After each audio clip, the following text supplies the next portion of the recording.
नमस्कार मित्रांनो, कसे आहात सगळे मित्रांनो. बाहेर उन्हाचा पारा आणि महाराष्ट्राच्या राजकारणाचा पारा दोन्ही डोक्याच्या वर गेलेत, बरोबर ना.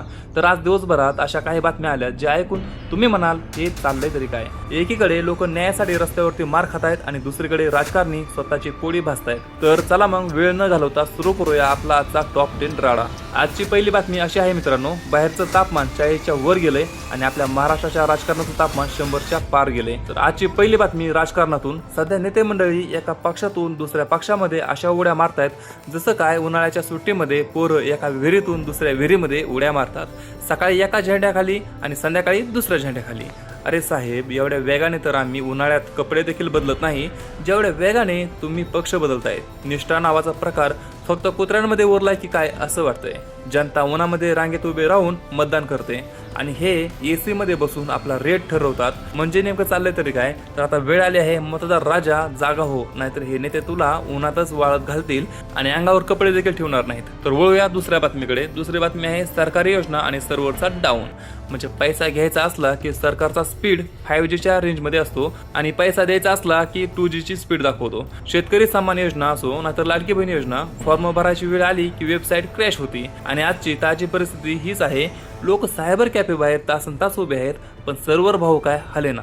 म्हणजे मित्रा, तुम्ही एक गोष्ट नोटीस केली का, इन्कम टॅक्स भरायची वेबसाईट कधीच डाऊन होत नाही पण गरिबांना 2000 रुपये द्यायची वेळ आली की यांच्या सर्व्हरला दम लागतो. अरे एवढं मोठं डिजिटल इंडिया आणि वेबसाईट सांभाळता येत नाही की तुमचं बजेट संपलं म्हणून मुद्दाम सर्व्हर डाऊनची पाठी लावली. योजनांचा पाऊस फक्त कागदावर पण प्रत्यक्षामध्ये मात्र दुष्काळ चालू आहे. तुमचा अनुभव काय सांगतो कमेंट्समध्ये मला सांगा. आता वळूया पुढच्या बातमीकडे. AI ची एंट्री आणि राजकारणाचे वांदे. आता AI म्हणजे कृत्रिम बुद्धिमत्ता सगळ्यांच्या नोकऱ्या खाणार, पण आपल्या नेत्यांचं काय. टेक विश्वामध्ये आजची सर्वात मोठी चर्चा आहे की AI मुळे स्क्रिप्ट रायटिंग, एडिटिंग सगळं सोपं झालंय. मग मी काल वैयक्तिक ChatGPTला एक प्रश्न विचारला, सध्या महाराष्ट्रामध्ये कोणता नेता कोणत्या पक्षामध्ये आहे, कोणाकोणाची कोणासोबत युती आहे हे सांग. मित्रा, विश्वास ठेव, त्या AIचा सर्व्हर क्रॅश झाला. म्हणजे AI म्हणालं, भाऊ मी जगातले सगळे अल्गोरिदम सोडवू शकतो पण महाराष्ट्राच्या राजकारणाचं गणित सोडवणं माझ्या मदरबोर्डच्या बाहेर आहे. जिथं AI फेल जातं तिथं आपली जनता काय करणार. तंत्रज्ञान कितीही पुढे गेलं तरी राजकीय जुगाड नावाचा सॉफ्टवेअर आता फक्त भारतातच चालतो. विषय हार्ड आहे बाबा. जाऊ दे, वळूया पुढच्या बातमीकडे. पुढची बातमी आहे पाण्याचा दुष्काळ आणि टँकर माफियांचा सुकाळ. पाण्याला जीवन म्हणतात पण सध्या पाणी म्हणजे टँकर माफियांचा बिझनेस झालाय. मे महिना सुरू आहे, धरणांनी तळ गाठलाय आणि गावागावात पाण्यासाठी महिलांच्या डोक्यावर हंडे आहेत. पण दुसरीकडे टँकर माफिया गब्बर होत आहेत. मित्रा, पावसाळ्यामध्ये पाणी साठवायला यांच्याकडे प्लॅनिंग नसतं पण उन्हाळा आला कुठून तरी टँकर प्रकट होतात. जेवढे पैसे IT इंजिनियर महिन्याभरात कमवत नाहीत तेवढे हे टँकरवाले एका दिवसामध्ये कमवतात. धरणं रिकामी आणि टँकरवाल्यांचे किस्से फुल. हे पाणी नक्की आलं कुठून, जमिनीखालून की भ्रष्टाचाराच्या विहिरीतून, ह्याचं उत्तर जनतेला मिळणं अत्यंत गरजेचं आहे. निसर्गाचा दुष्काळ कमी आणि मॅनेजमेंटचा दुष्काळ जास्त आहे. भावांनो, पाणी जपून वापरा. पण मित्रांनो, ह्या अशा नेते मंडळींच्या भ्रष्टाचाराच्या कामावर देखील लक्ष ठेवा. तर वळूया पुढच्या बातमीकडे. पुढची बातमी आहे महागाई आणि लिंबूचा भाव. म्हणजे सोन्यापेक्षा पिवळं आणि सोन्यापेक्षा महाग ओळखा पाहू कोण, असा प्रश्न विचारावा का, अशी बातमी ही आहे. म्हणजे बाजारामध्ये सध्या भाजीपाल्याला आग लागली आणि त्यातल्या त्यात लिंबाने तर मार्केटच खाल्लंय. एक लिंबू 10 ते 15 रुपयाला. अरे भाऊ, एवढ्या महागात लिंबू घेतल्यावर ते पिळायला पण जीव घाबरतोय. असं वाटतंय लिंबू पिळून झाल्यावर साल फेकू नयेत, ती लॉकरमध्ये ठेवून द्यावीत. पूर्वी लोक लग्नामध्ये आहेर म्हणून सोनं द्यायचे, आता 1 किलो लिंबू दिले तर नवरदेव पाया पडेल. महागाईने असा काही लिंबू पिळलाय की सामान्य माणसाचा नुसता चोथा झालाय. पगाराचे आकडे तितकेच आहेत, फक्त लिंबाचे आकडे वाढतायत.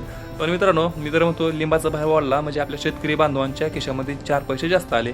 ते सर्व ठीक आहे, एका दृष्टिकोनातून आपल्यासाठी फायद्याचं आहे. परंतु मित्रांनो, जशी महागाई वाढती तशी देखील लोकांचे पगार देखील तशी वाढायला पाहिजे. ह्यावरती तुम्हाला काय वाटतं खाली कमेंटमध्ये नक्की सांगा. आपण वळूया पुढच्या बातमीकडे. पावसाळ्यापूर्वीचे खड्डे आणि टेंडर. महाराष्ट्रामध्ये दोनच गोष्टी कधी संपत नाहीत, एक मालिका आणि दुसरं रस्त्यावरचे खड्डे. आता मे महिना आलाय म्हणजे पावसाळा तोंडावर आहे आणि बरोबर आत्ताच त्यांना रस्ते खोदायची आठवण झाली. सगळीकडे कामे चालू आहे असे बोर्ड लागलेत. मला एक सांगा, वर्षभर हे कॉन्ट्रॅक्टर झोपले असतात का. पावसाळा आला की यांना अचानक रस्ता खोदायची स्वप्न पडतात आणि एकदा रस्ता खोदला की तिथे नक्की काय शोधतात, सोन्याचा हंडा की हरवलेली बुद्धी. मित्रा, रस्ता नीट बनवला तर पुढच्या वर्षी टेंडर कसं निघणार हा मोठा प्रश्न आहे ना, आपल्यासाठी नाही हो, त्यांच्यासाठी. म्हणून खड्डे बुजवा आणि पुन्हा खड्डे करा, हीच यांची विकास योजना आहे, दुसरं काही नाही. टॅक्स भरून आपल्याला मिळतात फक्त हाडांचे आजार, दुसरं काय भेटत नाही. पण मित्रा, गाडी सावकाश चालवा, कारण खड्डा जरी सरकारचा असला तरी जीव आपला आहे. आपण वळूया पुढच्या बातमीकडे. 7वी बातमी आहे IPLचा फीवर आणि वास्तव.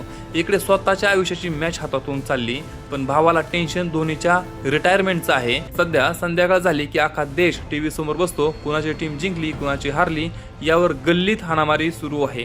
पोरांना हे माहिती नसतं की त्यांच्या घरातल्या गॅस सिलेंडरचा भाव किती आहे, पण विराट कोहलीच्या बॅटची किंमत बरोबर माहिती असते. एखादा प्लेयर शून्यावर आऊट झाला की पोरं रडतात, अरे पण तो शून्यावर आऊट होऊन पण कोट्यावधी घेऊन गेलाय, तू इथं फुकटच डेटा संपवून स्वतःच्या करिअरचा भोपळा करतोयस. त्यांना चीअर करण्यापेक्षा स्वतःच्या करिअरसाठी थोडं धावून घे भावा. खेळ म्हणून एन्जॉय करा, पण आयुष्य तिथेच अडवू नका. नशीब ते ड्रीम 11 आणि माय 11 सर्कल असले ॲप सरकारने बॅन केलेत, नाहीतर आणखी मोठा राडा काय केला असता पोरांनी काय माहित, खास करून जेन झी या पिढीने, म्हणजे माझ्यासारख्या मुलांनी. तर असो, वळूया पुढच्या बातमीकडे. पुढची बातमी आहे MPSC म्हणजे स्पर्धा परीक्षा आणि वयाची 50. लग्नाचं वय निघून चाललंय, पण पोरांच्या हातामध्ये अजून हॉल तिकीटच आहे. आजकाल स्पर्धा परीक्षांचे पेपर फुटणं किंवा परीक्षा पुढे ढकलणं ही रोजची बातमी झाली आणि लाखो तरुण याच्यामध्ये अडकले आहेत. मित्रा, MPSCचा अभ्यास करणारा विद्यार्थी आणि म्हातारी कुमारिका दोघांची व्यथा सेम आहे. तारीख पे तारीख. अरे पोरं लायब्ररीत बसून अर्धे म्हातारे झालेत. त्यांना आता इतिहासाची पुस्तकं वाचायची गरज नाही, ते स्वतःच एक इतिहास बनत चालले आहेत. पेपर फोडणारे मोकाट फिरतायत आणि प्रामाणिक पोरं रूम मध्ये रडतायत. याला सुशासन म्हणतात का? मला ह्याचं उत्तर तुमच्याकडून कमेंटमध्ये हवंय. सिस्टीमने तरुणांच्या भविष्याचं नुसतं वाटोळं करून ठेवलंय. ह्याच्यासाठी आपण सर्वांनी एकदा आवाज उठवायला हवा. तुम्हाला ह्याबद्दल काय वाटतं खाली कमेंटमध्ये नक्की सांगा. आता वळूया पुढच्या बातमीकडे. ट्रॅफिक पोलिसांची टार्गेट ड्युटी. उन्हाळ्यामध्ये सावली शोधायची असेल तर ट्रॅफिक पोलिसांना फॉलो करा. महिना अखेर जवळ आला की ट्रॅफिक पोलिसांची गाडी कोपऱ्यावर हमखास दिसते. हेल्मेट नाही, PUC नाही म्हणून फाईनचा पाऊस सुरू होतो. अरे साहेब, नियम पाळलेच पाहिजेत हे आम्हाला मान्य आहे, पण जेव्हा खड्ड्यातून गाडी आदळून आमचं कंबरडं मोडतं तेव्हा तो फाईन तुम्ही कोणाला लावता? हेल्मेट नसेल तर 500 रुपये फाईन घेता, पण रस्त्यावर खड्डा असेल तर तुम्ही कोणाचं चलन फाडता?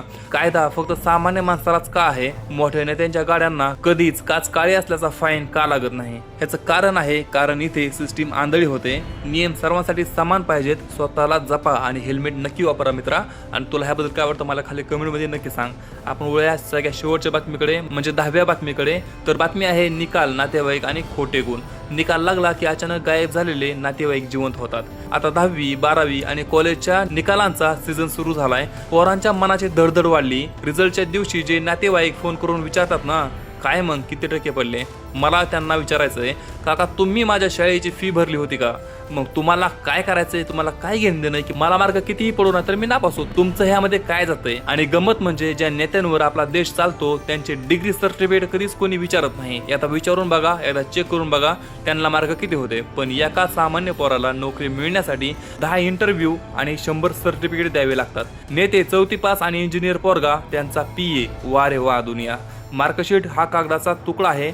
स्किल ओळखा आणि अशा नातेवाईकांपासून 4 हात लांबच राहा. आणि जमलं तर नातेवाईकांना पण विचारा त्यांनी डिग्री कोणती घेतली आहे, त्यांचं सर्टिफिकेट बघा, काय 5वी फेल तर काय 4थी फेल. असो, आपण भेटूया पुढच्या व्हिडिओमध्ये. तर मित्रा, तुम्हाला ह्या सर्व गोष्टीवरती काय वाटतं? तुमचे विचार मला कमेंटच्या माध्यमातून नक्की शेअर करा. आणि जर तुम्हाला असा व्हिडिओ आवडत असेल तर मला सांगा, म्हणजे मी दिवसाला एक व्हिडिओ असा तुमच्यासाठी बनवत जाईल. त्याचबरोबर जर व्हिडिओ आवडला असेल तर एक चॅनलला सबस्क्राईब करा, व्हिडिओला लाईक करा. त्याचबरोबर आपण भेटूया अशाच एका पुढच्या व्हिडिओमध्ये. तोपर्यंत जय हिंद, जय महाराष्ट्र.